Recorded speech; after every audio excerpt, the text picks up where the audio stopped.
They are the unsung heroes of this war, and everything possible to lighten their tedium and buoy up their morale should be done. That sacred duty is yours. The American army is better fed than any army in the world. This does not mean, however, that they can live indefinitely on canned food without having the effects tell on them.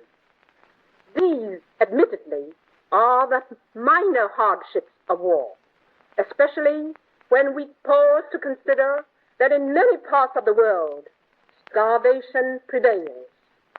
But, peculiarly enough, oftentimes it is not the major problems of existence which irk a man's soul.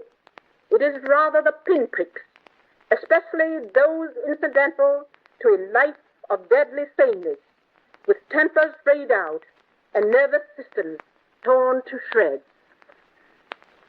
The second impression of my trip is that America is not only the cauldron of democracy, but the incubator of democratic principles. At some of the places I visited, I met the crews of your air bases. There I found first-generation Germans, Italians, Frenchmen, Poles, Czechoslovakians, and other nationals. Some of them had accents so thick that if such a thing were possible, one could not cut them with a butter knife. But there they were, all Americans, all devoted to the same ideals, all working for the same cause, and united by the same high purpose. No suspicion or rivalry existed between them. This increased my belief and faith that devotion to common principles eliminates differences in race, and that identity of ideals is the strongest possible solvent of racial dissimilarities.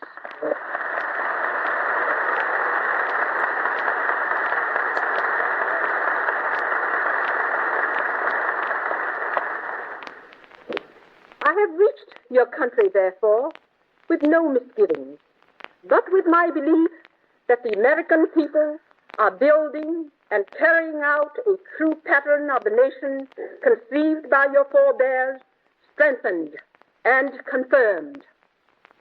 You, as representatives of the American people, have before you the glorious opportunity of carrying on the pioneer work of your ancestors beyond the frontiers of physical and geographical limitations. Their brawn and thews braved undauntedly almost unbelievable hardships to open up a new continent. The modern world lauds them for their vigor and intensity of purpose and for their accomplishments. You have today before you the immeasurably greater opportunity to implement these same ideals and to help bring about the liberation of man's spirit in every part of the world.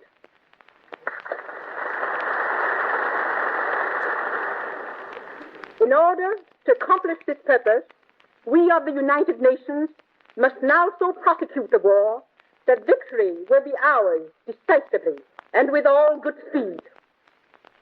Sun Tzu, the well-known Chinese strategist, said, "In order to win, know thyself and thy enemy." We have also the saying, "It takes little effort to watch the other fellow carry the load." In spite of these teachings from a wise old past, which are shared by every nation, there has been a tendency to belittle the strength of our opponents.